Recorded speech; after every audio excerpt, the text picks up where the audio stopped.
বৃহস্পতিবার রাতে গলাচিপা উপজেলায় স্মরণসভা শেষে ফেরার সময় গণ অধিকার পরিষদের সভাপতি নুরুল হক নূরের পথ রোধ করা হয় বলে অভিযোগ উঠেছে।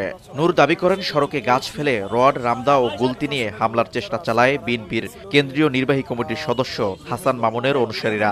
মারধরের শিকার হন কয়েকজন। হামলাকারীরা ভাঙচুর করে দুটি মোটরসাইকেল। এখানে ধরো হাসান মামুনের সাথে আমার কোনো রাজনৈতিক বা আদর্শিক মিলও নাই, দ্বন্দ্বও নাই। সাধারণ মানুষ, এলাকার সন্তান হিসেবে তাদের যে একটা দেখার আগ্রহ, তারা আগে পত্রপত্রিকা দেখেছে, টেলিভিশনে বক্তব্য শুনেছে, একটা গণজোয়ার তৈরি হয়। এইটা দেখে মূলত তারা আসলে এই ঈর্ষান্বিত হয়ে আমাদের নেতাকর্মীদেরকে হুমকি দেওয়া, বিভিন্ন জায়গায় হামলা করা, এই কাজগুলো করছেন। ৫-৭টি মোটরসাইকেল ভাঙচুর করে বেশ কয়েকজন নেতাকর্মীকে আহত করে। এটা অত্যন্ত নিন্দনীয় ঘটনা, একটি অনাকাঙ্ক্ষিত ঘটনা। উত্তপ্ত পরিস্থিতি বিবেচনায় গলাচিপা না গিয়ে নূরকে জেলা শহর পটুয়াখালী যেতে বলে আইন শৃঙ্খলা বাহিনী।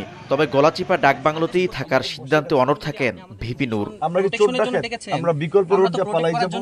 এদিকে হামলার অভিযোগ মানতে নারাজ বিএনপি নেতা হাসান মামুন। তিনি বলেন, নূরের লোকজন চরবিশ্বাস ইউনিয়ন বিএনপি কার্যালয়ের উপর হামলা চালিয়েছে, যার কারণে এমন পরিস্থিতি।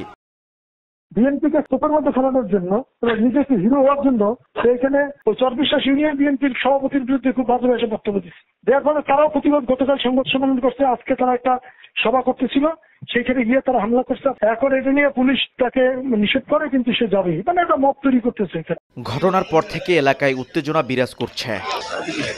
শিকদার জাবির হোসেন, সময় সংবাদ, পটুয়াখালী।